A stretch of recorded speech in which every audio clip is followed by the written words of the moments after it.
रूस यूक्रेन युद्ध का युद्ध जो है वो 24वां दिन भी जारी है और रूस की तरफ से किस तरह हमलों को तेज किया जा रहा है इस बारे में हम आपको बता रहे हैं। यूक्रेन के मारियोपोल में रूस ने नागरिकों की मदद का दावा किया है। रूस के सैनिक नागरिकों की मदद कर रहे हैं। हर अपार्टमेंट और हर तहखाने में नागरिक हो सकते हैं। उन सभी नागरिकों को सुरक्षित निकालने की कोशिश की जा रही है। तो रूस ये दिखाने की कोशिश कर रहा है कि वो यूक्रेन के आम नागरिकों को निशाना नहीं बना रहा।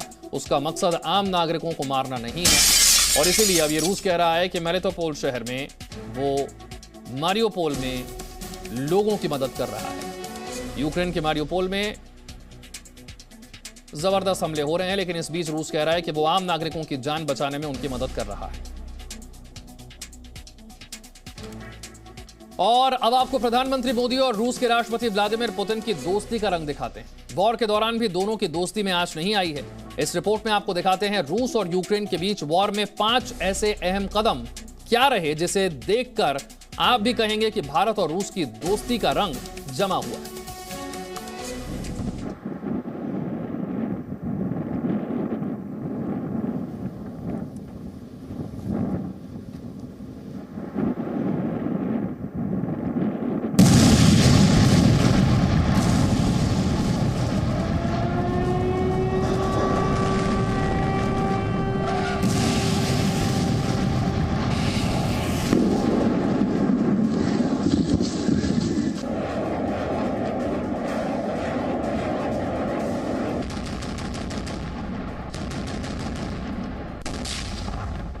दोस्ती का रंग मोदी पुतिन के संग।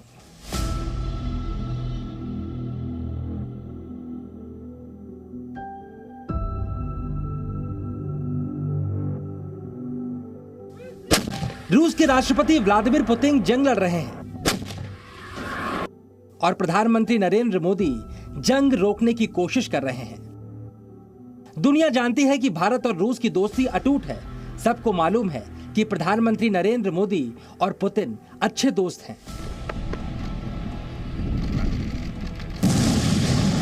और दोस्ती का ये रंग जंग के दौरान भी बरकरार है, वो भी तब जब अमेरिका समेत पश्चिमी देश भारत पर रूस के खिलाफ खड़े होने का दबाव बना रहे हैं।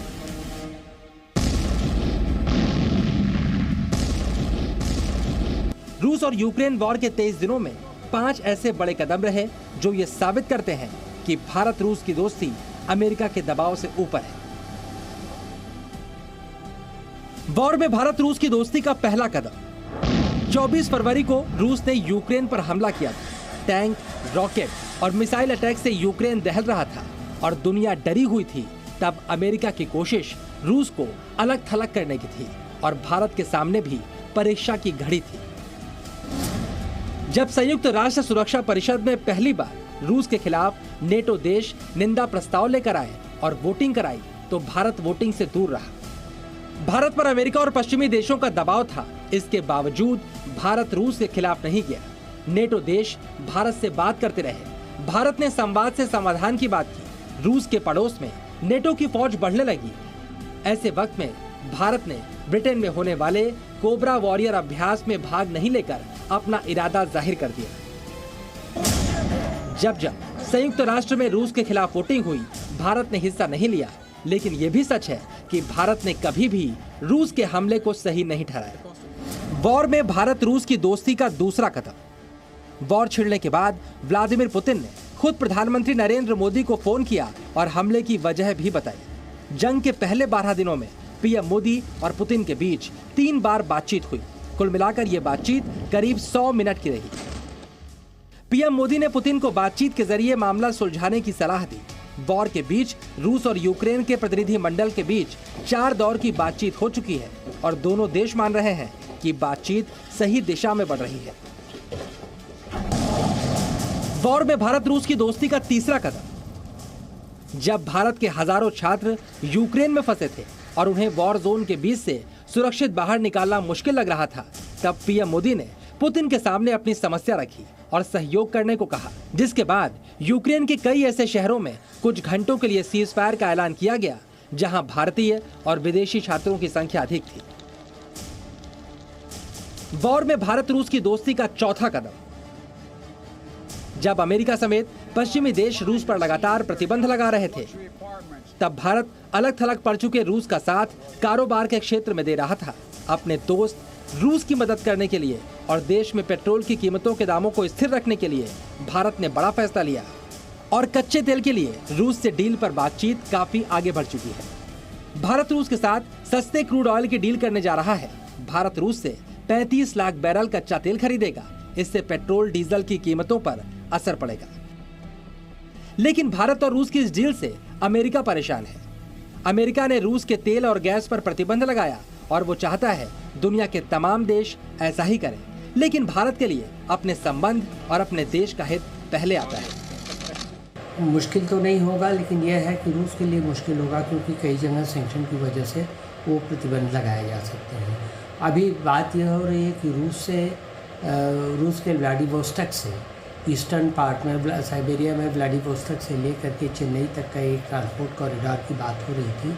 तो हो सकता है कि भारत और रूस अब इसको जल्दी से